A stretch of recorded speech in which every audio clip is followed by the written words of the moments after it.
சரித்திரத்தையே இரண்டாவது மாற்றினது இயேசுவின் பிறப்பு. இரண்டாவதாக நோ டே. இயேசுவின் பிறப்புக்கு தேதி கிடையாது.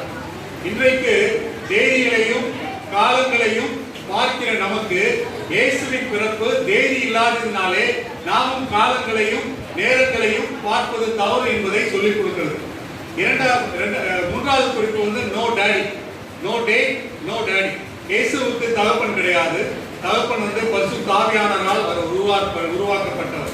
இது என்னத்தை குறிக்கிறது என்றால், தகப்பன் இல்லாத பிள்ளைகளுக்கு அவர் தகப்பனாய் இருந்தது போல, யாரையும் கைவிடாத கண்மலையாய் காத்தது போல, அவரை பின்பற்றுகிறார் நாமும் கூட அப்புறம் தகப்பன் இல்லாத பிள்ளைகளுக்கு, தாயில்லாத பிள்ளைகளுக்கு நாமும் பாதுகாவலராய் இருக்க வேண்டும்.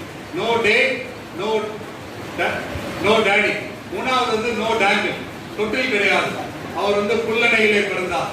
ஒருவேளை இந்த நாளிலே கூட அநேக குழந்தைகள் வந்து தவறாக பிறந்ததினால் நிமித்தம் முட்புதர்களிலும் இன்னும் ரோடுகளிலும் இன்னும் வந்து குப்பை தொட்டிகளிலும் போடப்பட்டிருக்கிறாங்க. சோ இப்படிப்பட்ட குழந்தைகளுக்கு எல்லாருக்கும் ஆதரவா இருக்கும்படியாக தான் இயேசு பிறந்தார். அவர் பிறந்தது தொட்டில் இல்லாமல் அவர் வந்து அந்த இடத்துல வந்து பிறந்தார். நான்காவது ஃபர்ஸ்ட் நோ டே, நோ டாடி, நோ டேங்கிள். அடுத்தது வந்து நோ ட்ரெஸ். அவர் வந்து நோ ட்ரெஸ் சொல்லியாச்சுன்னா, குழந்தைங்க பறக்கும்போது யாரும் ட்ரெஸ் போட்டு பறக்க மாட்டாங்க. ஸோ அவர் வந்து ட்ரெஸ் இல்லாமல் தான் பிறந்தாரு. ஆனால் அவரை சுற்றினது வந்து கந்தை துணியில் இல்லை, ஆங்கில விதானத்திலே ஸ்வாட்லிங் கிளாத் அப்படின்னு சொல்றாங்க.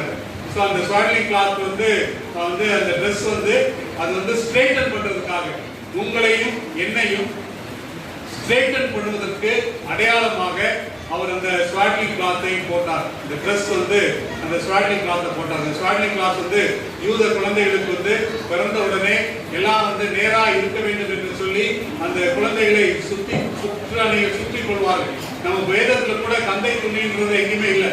அது சண்டே கிளாஸ்க்கு தான் கந்தை துணி. அது கந்தை துணி கிடையாது. It is swaddling cloth. நேரடியா இருக்கும்படியாக. ஸோ தேதி பார்க்க கூடாது, காலங்கள் பார்க்க கூடாது.